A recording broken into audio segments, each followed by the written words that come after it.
Hello student, welcome करता हूं आप सभी का बोर्ड ज्ञान अड्डा यूट्यूब चैनल पे। आपने इस वीडियो पे क्लिक किया, इसका मतलब आप भी क्लास 12th में पढ़ते हैं, तो इस वीडियो में अंत तक बने रहिएगा। आज का इस वीडियो उन सभी विद्यार्थियों के लिए महत्वपूर्ण है जिन्हें 2027 में इंटर का बोर्ड एग्जाम देना है ना। इस वीडियो को देख लेने के बाद आपको किसी भी अलग से किताब या अलग से वीडियो देखने की जरूरत नहीं पड़ेगी। आज के इस वीडियो में क्लास 12th हिस्ट्री का चैप्टर नंबर 4 है ना, चैप्टर नंबर 4 का पार्ट 2 को देखने वाले हैं। इससे पहले का वीडियो में पार्ट 1 को क्लियर करा दिया जा चुका है। तो आपने अगर पार्ट 1 को नहीं देखे हैं तो इस वीडियो के डिस्क्रिप्शन में आपको इस चैप्टर 4 का पार्ट 1 का लिंक मिल जाएगा, आप लोग वहां से देख लीजिएगा, है ना। इस वीडियो में क्लास 12th हिस्ट्री चैप्टर 4 का पार्ट 2 को देखने वाले हैं, इसलिए वीडियो में अंत तक बने रहिएगा। अगर आपका भी सपना है 2027 के एग्जाम में 95% या उससे भी ज्यादा अंक प्राप्त करने का, तो आपके लिए ये वीडियो वेरी वेरी महत्वपूर्ण होने वाला है। तो चलिए बिना समय को बर्बाद किए ही शुरू करते हैं आज का इस सेशन को। तो देखेंगे दोस्तों, आज का पहला पॉइंट है, वीडियो में अंत तक बने रहिएगा। और अगर वीडियो अच्छा लगे तो एक छोटा सा कमेंट जरूर करिएगा और वीडियो को लाइक कर दीजिएगा। तो आज का पॉइंट है जैन धर्म का विस्तार, है ना। तो धीरे धीरे जैन धर्म भी भारत के विभिन्न हिस्सों में फैलने लगा। बौद्ध विद्वान की तरह जैन विद्वान ने भी प्राकृत यानी कि क्या प्राकृत, संस्कृत तथा तमिल जैसी अनेक भाषा में अपना साहित्य लिखा। तो याद रखेंगे कि जैन धर्म का जो साहित्य जो है ना, वो कौन कौन सी भाषा, तो प्राकृत और संस्कृत भाषा में है। ठीक बौद्ध धर्म के ही ठीक बौद्ध धर्म के तरह, ठीक है। तो इसे याद कर लीजिएगा। और वर्तमान समय में काफी प्राचीन जैन मूर्तियां भी उपलब्ध है। उसके बाद फिर देखने वाले हैं बौद्ध धर्म। तो ध्यान से समझिएगा, ये बौद्ध धर्म वेरी वेरी इंपॉर्टेंट है। इससे जो है ना बार बार एग्जाम में प्रश्न पूछे जाते हैं। तो बौद्ध धर्म के संस्थापक जो है ना, ये महात्मा बुद्ध है ना। कौन है? महात्मा बुद्ध है। महात्मा बुद्ध का मूल नाम, है ना, यानी बचपन का नाम याद रखेंगे सिद्धार्थ। महात्मा बुद्ध के बचपन का नाम सिद्धार्थ। पिता जो है ना, ये शाक्यों के जो है ना राजा थे और पिता का नाम था शुद्धोधन। तो याद रखेंगे महात्मा बुद्ध का बचपन का नाम सिद्धार्थ था और महात्मा बुद्ध के पिता का नाम था शुद्धोधन, है ना। पिता का नाम क्या था? शुद्धोधन। आगे देखेंगे कि महात्मा बुद्ध के माता का नाम क्या था। आप लोग कमेंट करके बतलाएं कि महात्मा बुद्ध के माता का नाम क्या था। ठीक है दोस्तों, कमेंट करें इसको जल्दी से। तो महात्मा बुद्ध के माता का नाम था महामाया देवी, ठीक है। गौतम बुद्ध के जन्म के एक सप्ताह में ही उनकी माँ की जो है ना महामाया की मृत्यु हो गई। मतलब यह है कि महात्मा बुद्ध 7 दिन के ही थे तो उसकी माता की जो है ना मृत्यु हो गई। और उसके बाद जो है ना उसका पालन पोषण जो है ना उसकी मौसी ने किए थे, है ना। मौसी यानी कि क्या? तो मौसी जिसका नाम था यानी कि प्रजापति गौतमी, और उन्होंने जो है ना इसका पालन पोषण किया और उसी से जो है ना इनका नाम पड़ा गौतम बुद्ध, है ना। क्या नाम पड़ा? गौतम बुद्ध। तो महात्मा बुद्ध के जो है ना एक पुत्र भी थे जिसका नाम था राहुल। याद रखना है, क्या नाम था? राहुल नाम था, है ना। और ये जो है ना उसके जब माता का 7 दिन के ही जब थे महात्मा बुद्ध तो मृत्यु हो गया। तो उसके बाद जो है ना महात्मा बुद्ध की मौसी से जो है ना उसके पिता का विवाह हुआ और इस तरीके से सौतेली माँ के रूप में जो है ना उन्होंने इसकी पालन पोषण किए, ठीक है। और जन्म की अगर बात करें तो महात्मा बुद्ध का जन्म जो है ना, ये जन्म जो है 563 BC यानी 563 ईसा पूर्व कपिल वस्तु लुम्बिनी में हुआ था, जो कि नेपाल में है ना। नेपाल में हुआ था। और गृह का त्याग मतलब घर की त्याग की अगर बात करें तो महात्मा बुद्ध 29 वर्ष की आयु में घर को त्याग दिए थे, घर से चले गए थे। और मृत्यु 483 ईसा पूर्व में हुई थी, ठीक है, उत्तर प्रदेश के कुशीनगर में। तो याद रखेंगे महात्मा बुद्ध का जन्म कहाँ हुआ था? लुम्बिनी में, जो कि नेपाल में है। और महात्मा बुद्ध जो है ना कितने वर्ष की आयु में घर को त्याग दिए थे? तो 29 वर्ष की आयु में। और महात्मा बुद्ध की मृत्यु कब? तो 483 ईसा पूर्व में उत्तर प्रदेश के कुशीनगर में हुई थी, है ना।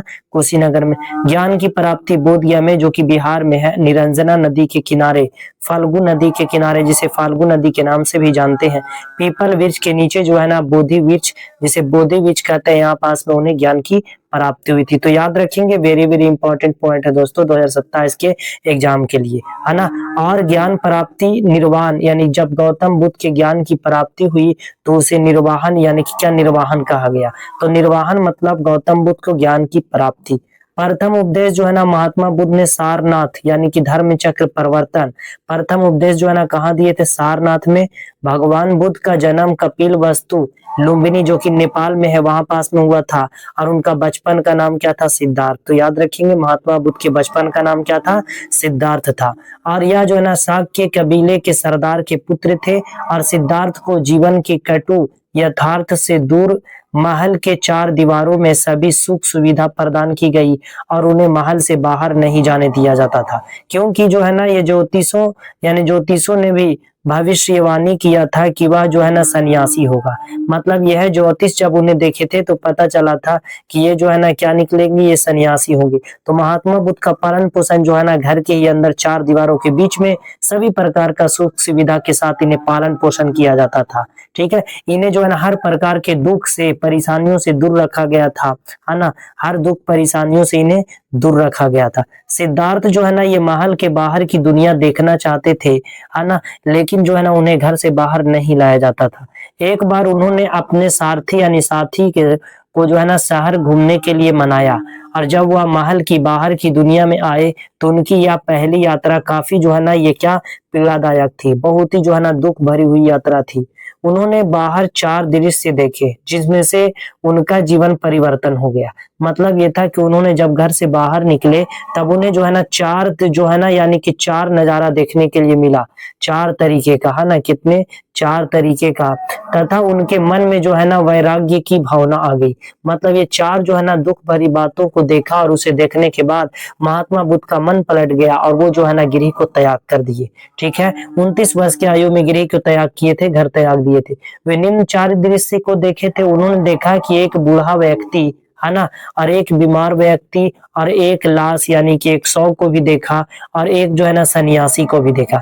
ये चार चीज को देखा, एक बूढ़ा व्यक्ति को, एक बीमार व्यक्ति को, एक लाश को देखा और एक जो है ना सन्यासी को भी देखा। मतलब ये हुआ फिर, है ना, और क्या, तो मतलब ये हुआ फिर कि इन चारों में से सिद्धार्थ ने फैसला किया कि वे सन्यासी का रास्ता अपनाएंगे, है ना, किस रास्ता अपनाएंगे, सन्यासी। क्योंकि उन्होंने देखा तो जो शव थे वो पता चला कि ये जो है ना किसी कारण से मृत्यु हो गया है। एक बीमार व्यक्ति को देखा जो कि जो है ना एक बहुत ही दुख में था, दुख में थे, और एक जो है ना क्या बूढ़ा व्यक्ति को देखा जो कि वो भी बहुत ही दुख में थे। एक सन्यासी को देखा, उनके बाद इन्हें लगा कि हमें भी जो है ना आगे चल के सन्यासी ही बन जाना चाहिए। तो इन्होंने सन्यास का ही रास्ता को यानी कि अपनाएंगे, है ना, सन्यास को ही रास्ता को अपनाए थे। कौन, महात्मा बुद्ध। ठीक है, ज्ञान की प्राप्ति कहाँ हुई थी, बोधिया में, निरंजना नदी के किनारे, है ना। कितने वर्ष की आयु में गृह को त्याग दिए थे, घर को 29 वर्ष की आयु में, ज्ञान प्राप्त हुआ था 35 वर्ष की आयु में। मतलब 6 साल तक तपस्या किए थे।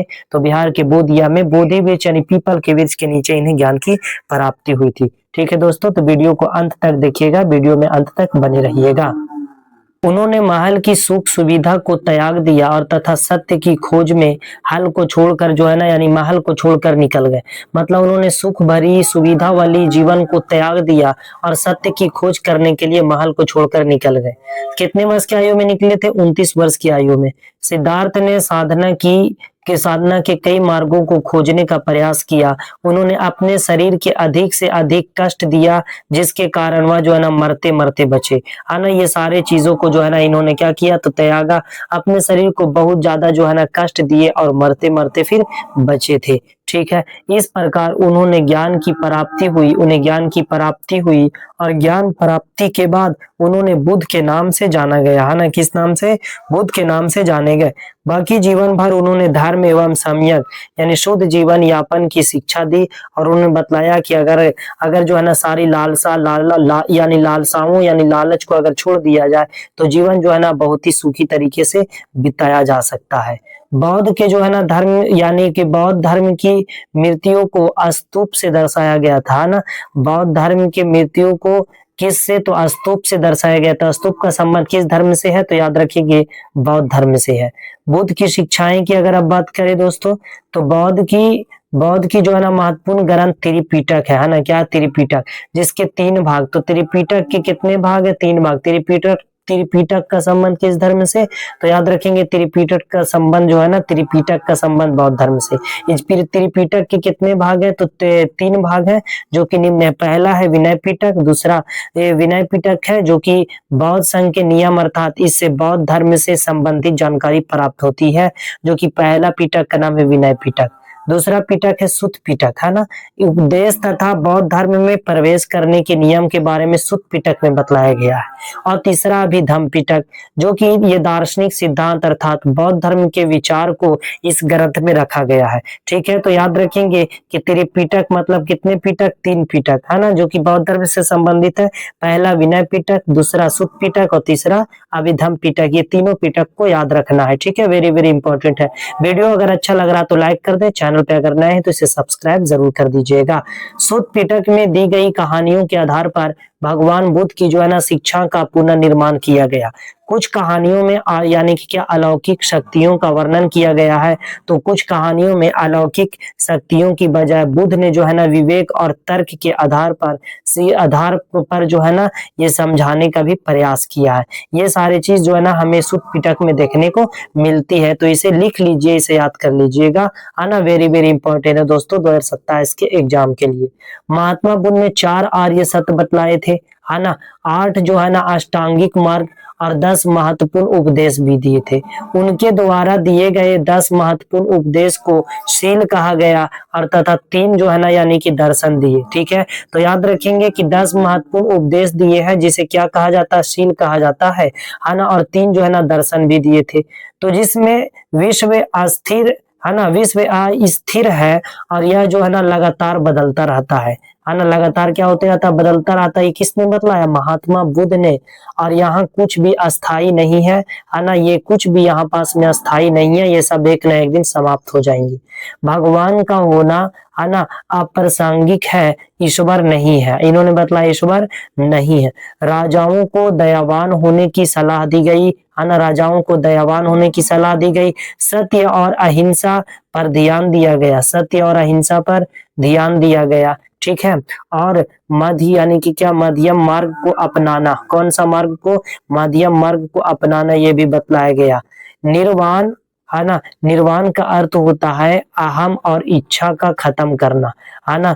तो निर्वाण का मतलब क्या होता है, इच्छा को खत्म करना, है ना। निर्वाण का मतलब याद रख लेंगे, इच्छा का खत्म करना। ठीक है दोस्तों, तो इसे याद रख लीजिएगा, है ना। वीडियो में अंत तक बने रहिएगा, वेरी वेरी इंपॉर्टेंट वीडियो है। ठीक है, बुद्ध ऐसा मानते थे कि हमारी समस्या की जड़ हमारी इच्छा है। अगर हम किसी भी चीज को पाने की इच्छा ना करें तो हमारी समस्या सभी खत्म हो जाएगी, हमें समस्या मिलेगा ही नहीं।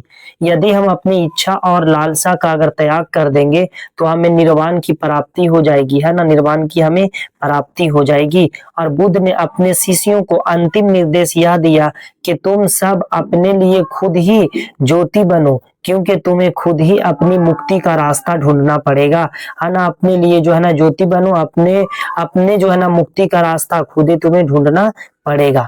और यानी कि क्या, परिनिर्वाण, निर्वाण प्राप्त व्यक्ति की जब मृत्यु होती है तो उसे परिनिर्वाण कहा जाता है। जिस व्यक्ति को निर्वाण की प्राप्ति हो जाती है उस व्यक्ति को परिनिर्वाण कहा जाता है। महापरिनिर्वाण, ये महात्मा गांधी की मृत्यु की घटना, ये सॉरी देखिए दोस्तों याद रखेंगे, है ना, महात्मा बुद्ध, है ना, महात्मा बुद्ध की मृत्यु की घटना को महापरिनिर्वाण कहा जाता है। ठीक है, क्या कहा जाता है, महापरिनिर्वाण कहा जाता है। तो महापरिनिर्वाण मतलब महात्मा बुद्ध, है ना, कौन, तो महात्मा बुद्ध, याद रखेंगे, महात्मा बुद्ध की मृत्यु की घटना को महापरिनिर्वाण कहा जाता है। ठीक है, याद रखेंगे, इसे महापरिनिर्वाण कहा जाता है। बौद्ध धर्म के जो है ना 3 रत्न हैं, जिसमें पहला बुद्ध, दूसरा संघ, तीसरे यानी कि संघ जो कि बौद्ध धर्म के साधु संत थे, और फिर जो है ना याद रखेंगे इसे, है ना। उसके बाद फिर आता है धम्म यानी कि महात्मा बुद्ध के उपदेश वाली किताब। ठीक है, तो याद रखेंगे कि बौद्ध धर्म के 3 रत्न है, पहला है बुद्ध, दूसरा है संघ और तीसरा कौन है, तो याद रखेंगे, और तीसरा है क्या, धम्म यानी कि महात्मा बुद्ध की उपदेश वाली किताब। ठीक है, ये 3 जो है ना 3 रत्न को याद रखेंगे, जो कि तीनों के तीनों बौद्ध धर्म यानी कि महात्मा बुद्ध से संबंधित है दोस्तों। ठीक है, किससे, महात्मा बुद्ध से संबंधित है। तो दोस्तों ये था आज का वीडियो, आप लोगों को कैसा लगा एक छोटा सा कमेंट करके जरूर बताइएगा।